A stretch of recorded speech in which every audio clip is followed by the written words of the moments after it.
Did you know about the German farm where a family was brutally murdered, and the killer then lived in their house for days, even feeding the cows? This isn't a horror movie. It's the chilling true story of Hinterkaifeck back in March 1922. On a remote farmstead in Bavaria, Germany, a family of 6 met a horrifying end. The residents were Andreas Gruber, his wife Cecilia, their widowed daughter Victoria, and her 2 children, Cecilia and Joseph. The 6th victim was the family's new maid, Maria Baumgartner, who had arrived just hours before the tragedy. The entire household was systematically lured into the barn and slaughtered, one by one, with a mattock, a type of farming tool similar to a pickaxe. Their skulls were crushed with brutal force. What makes this case so uniquely terrifying are the events leading up to the murders. For days, even weeks, the family experienced a series of strange and unsettling occurrences. Andreas Gruber told neighbors about finding a set of footprints in the fresh snow, leading from the forest to the farm, but none leading away. He heard footsteps and creaking sounds coming from the attic, but when he searched, he found no one. A set of house keys went missing. An unfamiliar newspaper appeared on the property, one that none of them had purchased. The family's previous maid had quit 6 months earlier, claiming the house was haunted. She was convinced she heard voices and footsteps and felt a constant, unnerving presence. Andreas, however, was a stubborn man and dismissed these concerns, refusing to seek help or leave the farm. He tried to investigate on his own, but the mystery only deepened. The most disturbing part of the story happens after the massacre. The killer didn't just flee the scene. After murdering the entire family and the new maid, they moved into the house. For 3 days, the killer lived among the bodies.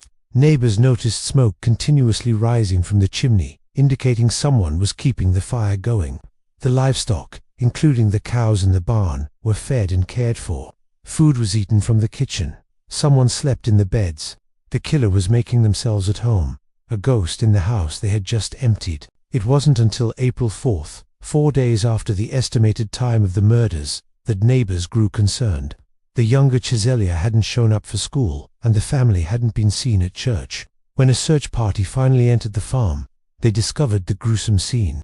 First, they found 4 bodies stacked in the barn, covered with hay. Then, inside the house, they found the bodies of the maid, Maria, and the 2-year-old toddler, Joseph, murdered in their beds. A massive investigation was launched. The police were baffled. They interviewed over 100 suspects, from traveling vagrants to local neighbors with grudges. One popular theory centered on Lorenz Schlittenbauer, a neighbor who was believed to be the biological father of little Joseph. He had a tumultuous relationship with Victoria and had been part of the initial search party, acting strangely and disturbing the crime scene. However, no concrete evidence ever tied him or anyone else to the crime. Another theory suggested that Victoria's husband, Karl Gabriel, who was reported killed in the trenches of World War I, had actually survived. Some believed he returned, discovered his wife had a child with another man, and committed the murders in a fit of jealous rage. This theory gained some traction when fellow soldiers claimed they never saw him die, but his body was supposedly identified. To this day, his fate remains uncertain. The police even consulted clairvoyants and psychics, a testament to their desperation. Skulls of the victims were sent to Munich for examination, but even this yielded no new leads. Decades passed, new investigations were opened, old files were reviewed, but the killer of Hinterkaifeck was never identified. The case remains one of Germany's most famous and unsettling unsolved mysteries. The weapons were found, the victims were known, the timeline was somewhat established, but the perpetrator vanished without a trace, leaving only questions and a lingering sense of dread. The farm itself was demolished a year after the murders, in 1923. Locals claimed nothing would grow on the spot where the barn once stood.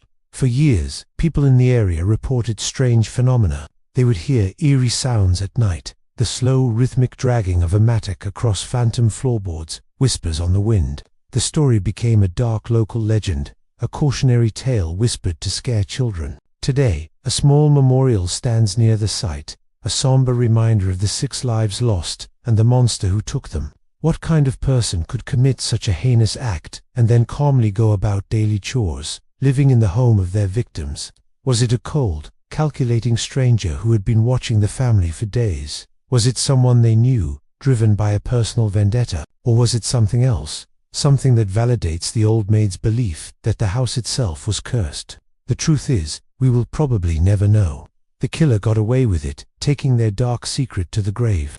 This story serves as a chilling reminder that sometimes the most terrifying monsters are not supernatural phantoms, but real people. And sometimes, the greatest horror lies not in the act itself, but in the unanswered questions that haunt us long after. What do you think happened at Hinterkaifeck? Was it a jealous lover, a returning soldier, or a complete stranger?